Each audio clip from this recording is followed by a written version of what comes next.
Hey guys, क्या हाल चाल। आज होती है थर्ड ईद और हम जा रहे होते हैं अपने फुप्पो के घर पर मंडावर। फिर मैं निकल जाता हूँ मंडावर जाने के लिए। रास्ते में मंडावर की सड़क भी बन चुकी, वहाँ पहुंचते हो जाती है जोहर की अजान। फिर हम पहुंच जाते हैं नमाज पढ़ने के लिए। नमाज पढ़ के बाहर निकला, बहुत ही ज्यादा धूप हो रही थी। फिर मुझे जाना था थोड़ा सा सामान लेने के लिए मार्केट में। फिर मुझे कोई दुकान ही नहीं मिल रही थी मार्केट में। पूरी मार्केट ढूंढने के बाद एक दुकान मिली। फिर मैंने वहां से लिया थोड़ा सामान।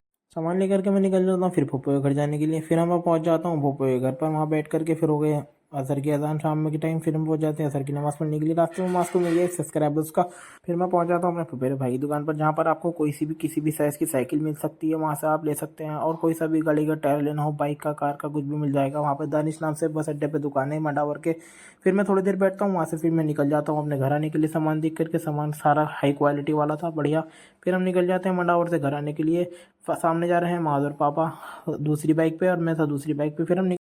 फिर हम पहुंच जाते हैं किरत। फिर वहाँ पहुंचते ही हमने पढ़ी मगरिब की नमाज। नमाज पढ़ने के बाद मस्जिद से बाहर निकलता हूँ। बाहर निकल के तो अंधेरा हो चुका था। फिर हम निकल जाते हैं अपने घर जलालाबाद जाने के लिए। फिर मैं पहुंच जाता हूँ जलालाबाद। जलालाबाद पहुंचते ही फिर हम पहुंच गए जल्दी से अपने घर पर। घर पहुंचते ही हो जाता है ईशा की नमाज का टाइम। मैं जा रहा हूँ ईशा की नमाज पढ़ने। आप भी पढ़ लीजिए। जब तक के लिए बाय।